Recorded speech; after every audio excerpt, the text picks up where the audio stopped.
I'm Lisa Season, and this is God's story in my life. In early 2018, I found out that my husband has been cheating on me for 5 years already. In an instant, my life was destroyed. I was sleepless and in shock. I could not think or feel anything. I could not even cry. My husband moved out of our house soon after. I became angry, bitter, and unforgiving. What filled my heart came out of my mouth: vileness, darkness, and so much negativity.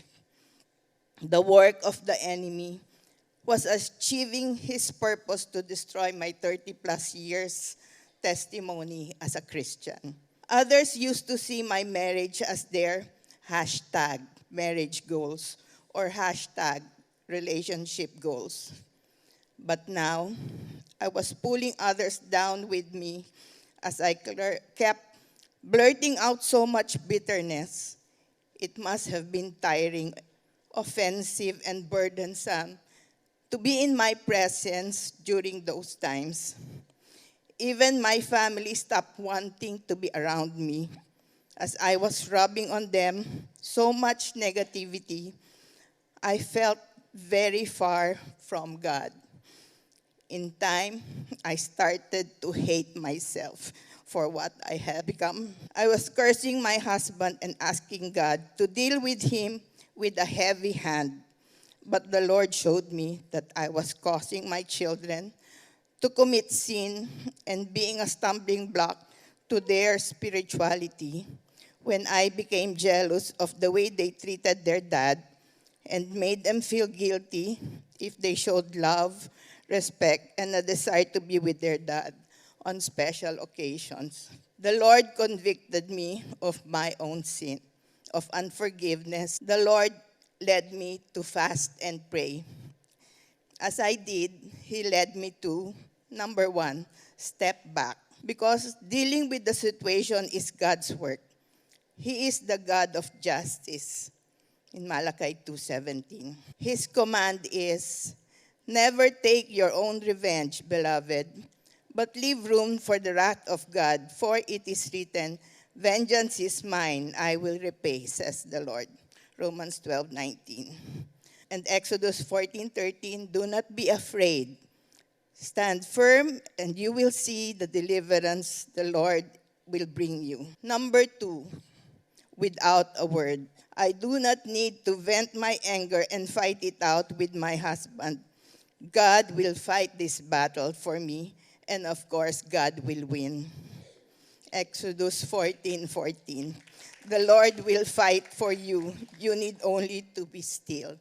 One day at a time. Number three, I can rely on God's great faithfulness. His unfailing compassions are new every morning. Lamentations 3:22-23. I will see the work of God in my husband's life. Whereas previously, I cursed my husband, I then began to pray for my husband's soul that he would desire to make right his relationship with God. After prayer, fasting, and confessing my sin of unforgiveness, the Lord created situations where I could show my husband, my children and grandchildren forgiveness, respect, honor, love, and a gentle and quiet spirit, fulfilling my role as my husband's covenant wife. Once again, our Sunday family get-togethers, which stopped for more than a year because of what happened, resumed. Our conversations became cordial and pleasant. No more accusing or convicting words from me. That is not my job, but God's. I am amazed at how the Lord removed the once burning, toxic hatred in my heart and exchanged it with His peace beyond understanding. Understanding what Jesus did on the cross for my sins enabled me to forgive someone who wasn't sorry and accept an apology I never received. I realized pag pinag-pray ko pala yung person who caused me so much pain, I am able to forgive from the heart and be a channel of God's grace. To fully grasp the awesomeness of God's grace, I had to actually forgive as the Lord forgave me. Yung harap-harapan, alam mo, nagkakaasala sa'yo. And yet, by the work of the Holy Spirit, it is possible to extend forgiveness and grace to your offender. After 3 years of resumed Sunday family get-togethers, progressively attending family members' birthdays and reunions with my husband, my children experienced progressive healing from past bitterness and conflict. My husband told me 3 times that he wanted to come home to me, though he asked to be given time. But in 2021, during the pandemic lockdown, he came down with a serious strain of COVID. No one was allowed to visit him except my daughter, Sabs, who is a doctor at the hospital he was confined in. My daughter was at his bedside before he was intubated, and my husband kept repeating to her, God is good. God is good. I know that he knew that he was forgiven, loved, honored, and respected by our children, grandchildren, and by God's grace, me. My husband's last text to me was, I love you.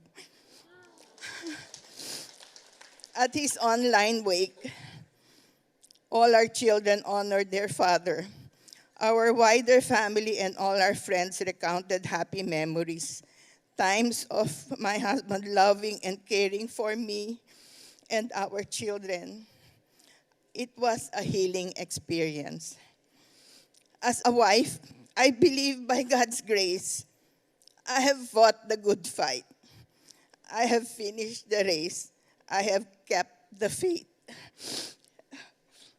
Obeying God to forgive was key for me to heal, to have God's peace, and to fulfill my accountable share in my marriage covenant with Jesus. To be my earthly husband's suitable helpmeet in sickness, poorer, worse, till death did us part. The Lord has now brought me full circle, back to when it was just him and me. As Jesus' bride, Isaiah 54:5, it is my prayer that he continue to help me finish well for the glory of my eternal bridegroom, Jesus Christ.